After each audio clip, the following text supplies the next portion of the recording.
ihayak na dapat pong sorry po, na talaga pong isa batas o isang palatuntunan ko po natin lahat. Wag na po. Una po sa lahat, sinasabi ko sa inyo, ako po ay hindi bayaran kusang nagpunta dito para mga sambayan ng Pilipino ng Pilipinas ay magising sa tamang luklukan, sa tamang binoboto na karapat-dapat upang ang mga tao, ang mga sambayan ng Pilipino ay magising na sa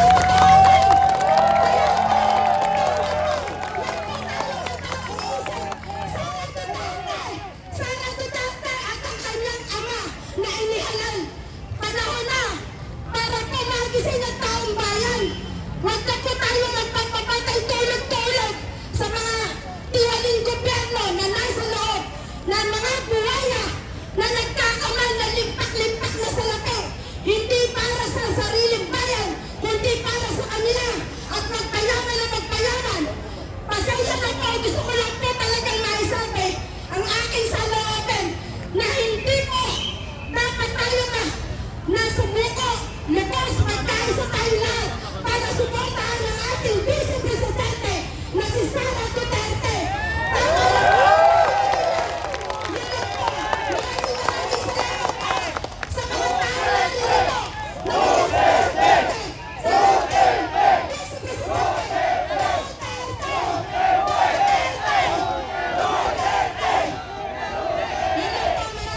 Presidente. Yun. Sino yung pipila dito? Para, palista lang dito para magpalabasan ng sama ng loob. Kasi, pag hindi mo isama, pagkalabas yung sama ng loob nyo, aba, pira yan ng, magkasakit ka. Pira yan ng doktor. O, ito po. Okay, sandali. Ano? Akin na kami dito sila kayo. Pareha kami ng height eh. Mabuhay ang sambayan ng Pilipino!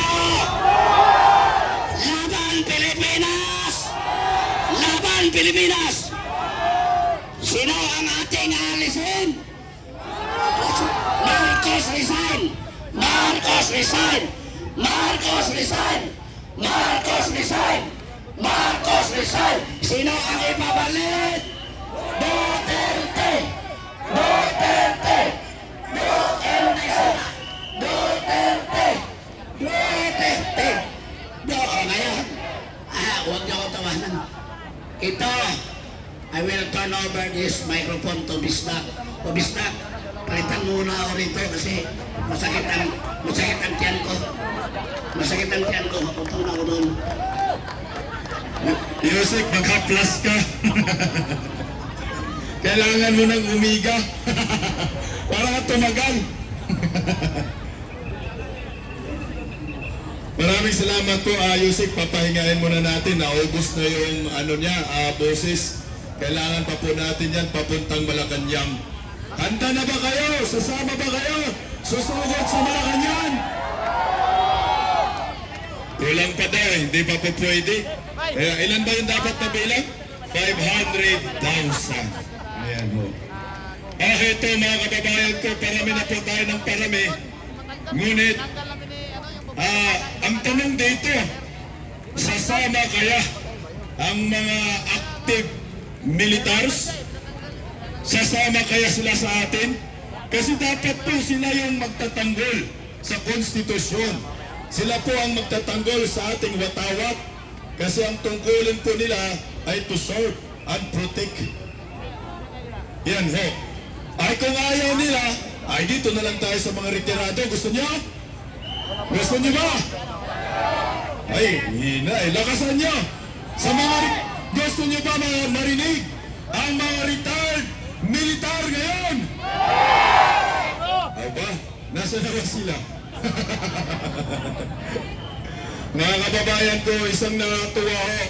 Makasama po natin muli ngayong gabi ang mga retired armies layang lalayo pa ho ng kanilang pinanggalingan. Sabay-sabay po natin palakpakan at salubungin ng masibagong palakpakan ang Filipinos. Ang pangalan nila doon? Guerrilla Forces! Ang Filipinos Guerrilla Forces! Nandito palakpakan po natin mga kabista. Sa pamumuno ni Gabriel Beltran at Captain Dano Supremo! Captain Dano! Nasaan na ito? Traffic pa? Galing na yata ng Mindanao ah. Kap, Traffic toll! nasaan ka Kap? Paramdam ka naman Kap, saan ka Kap? Kasi alam nyo nakakatuwa kung mayroong magsalita o mismo dito. Kahit mga retired militar po ang mga yan, malaki po ang kanilang impluensya para sa sambayanang Pilipino. Nagpakita sila ng kabayanihan noon. Nakakalungkot nga dapat retirado na nga retired na. Pero ito, sumama sila sa atin para sa ating laban ngayon. Aba, kung hindi tayo mag-ingay, baka maubos na yung ginto sa Bangko Sentral ng Pilipinas. Bigyan nyo naman kami kahit isang gold bar lang. Nasaan pa si Dayunyor? Ano sir? Wala pa? Ay, Filipino Guerrilla Forces, nasa na kayo? Ay, habang wala pa ako, pasalitain po muna natin itong magaling na political vlogger na nandito.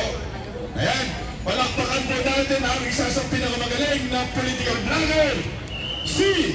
Siyempre, bigyan natin ng moment yung mga political vloggers nandito.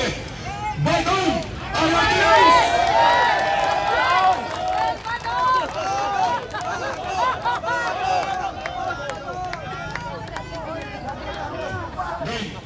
Banatan mo doon ha. Mga 10 minutos. Boss, ano yan ang alas 12? Pasensya na kayo, first time ko. Thank you. Magandang araw sa atin lahat. No? Ngayon pong gabing ito, natutuwa tayo dahil ito na po ang pinakamalaking bilang. Padagdag tayo ng padagdag araw-araw. Bukas, mas marami na tayo.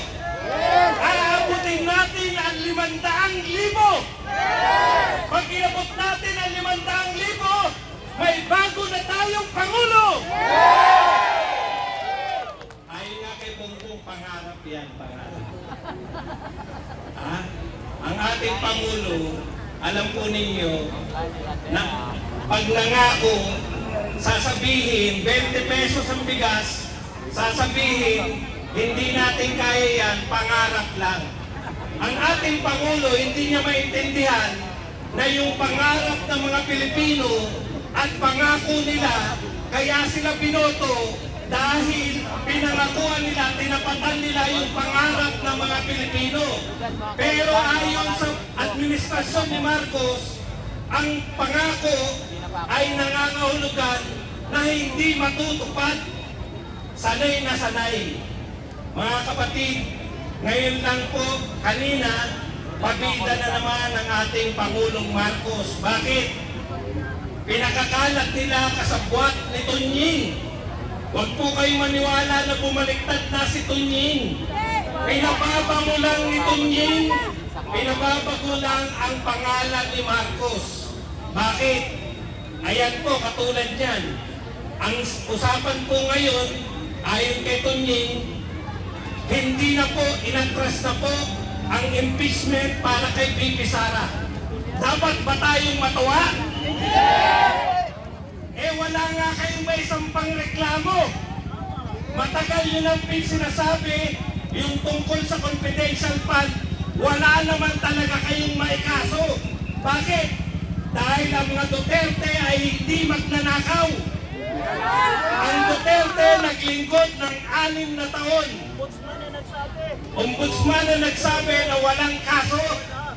Ito po, ang nakakatawa, sinabi ni Bibi Sara, way back no nagsimula po sila dito sa investigasyon na to, ano sinabi ni Bibi Sara?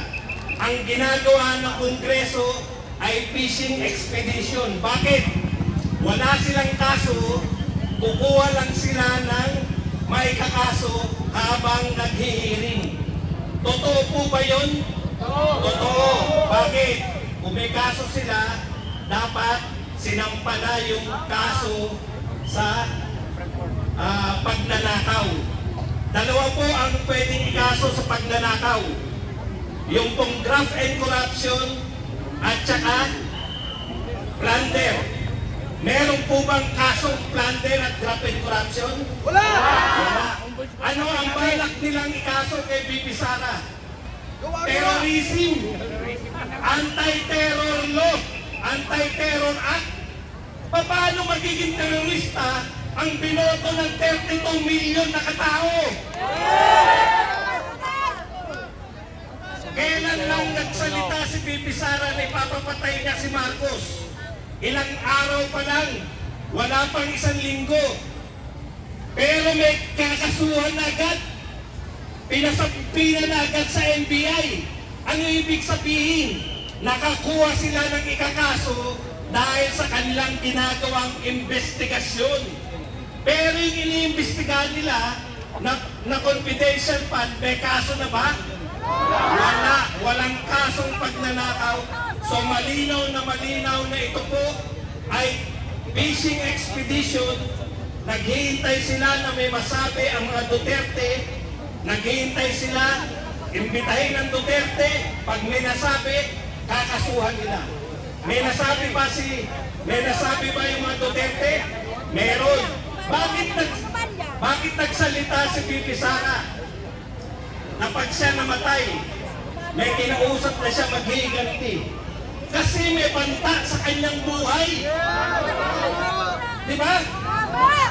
Bakit niyo siya itidimanda sa sinabi niya na pinagtatanggol niya lang ang kanyang buhay kung siya ay mamamatay? Tsaka lang kilala na po namin kung sino po ang hinay. Kaya pala takot na takot ang Malacanang. Ang kinausap ni BP Sara ay si John Wick.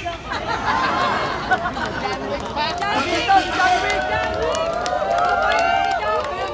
Impeachment. Aatras daw ni Marcos. Pabida na naman si Marcos. Wala naman kayong kinakaso. Ano i-aatras nyo? Wala naman kayong pwedeng ikaso kay BP Sara. Ano ang i-aatras ng kaso? Pinagluloko ninyo ang mga tao. Nagpapabango lang kayo, hindi na kami magpapabutol. Kasuhan nyo si BP Sara nang mapahiya kayo sa mundo. Nanonood sa atin, ang nagaganap ngayon ay pinanunood ng buong mundo. Mukhang tanga ang mga taga-Malacanang, mukhang tanga ang mga taga-Kongreso. Dahil wala naman silang iniimbestigahan. Ano ba ang ninakaw ng mga Duterte? Meron. Ang ninakaw ng mga Duterte ay ang mga puso ng mamamayang Pilipino. Hindi nyo na makukuha yan habang buhay na. Duterte! Duterte! Duterte! Duterte! Duterte!